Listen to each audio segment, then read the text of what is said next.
ការថែទាំសុខភាពតម្រងនោមគឺសំខាន់ណាស់ដើម្បីបន្សាបជាតិពុលនិងតម្រង់ឈាមបានត្រឹមត្រូវតោះមកដឹងពី9វិធីងាយៗដែលយើងអាចថែទាំសុខភាពតម្រងនោមបានដោយខ្លួនឯងចានៅក្នុងជីវភាពប្រចាំថ្ងៃ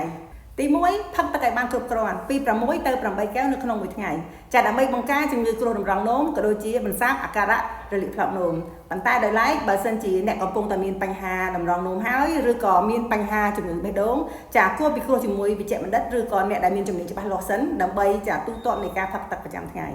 ទី2កាត់បន្ថយអំបិលកុំញ៉ាំប្រៃពេកចាអំបិលធ្វើឲ្យតម្រងនោមធ្វើការធ្ងន់ចាកាត់បន្ថយអំបិលកាត់បន្ថយសូដាគ្រឿងកំប៉ុងចាអាហារកំប៉ុងឬអាហារកែច្នៃ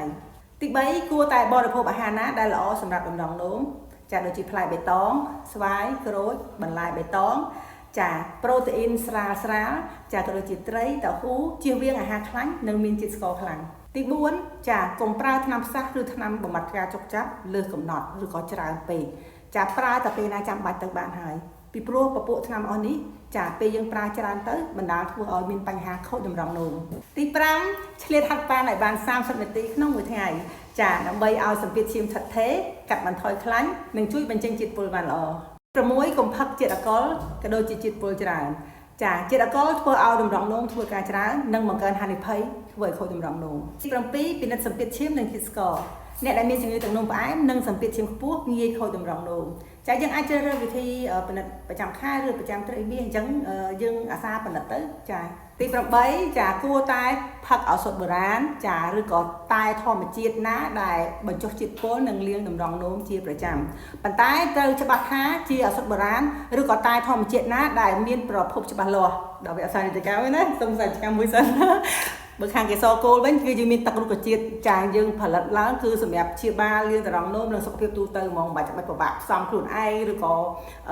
ភ័យខ្លាចចាទិញទៅប៉ះរបស់មិនសុទ្ធឬក៏របស់ដែលមិនមានប្រភពច្បាស់លាស់ចា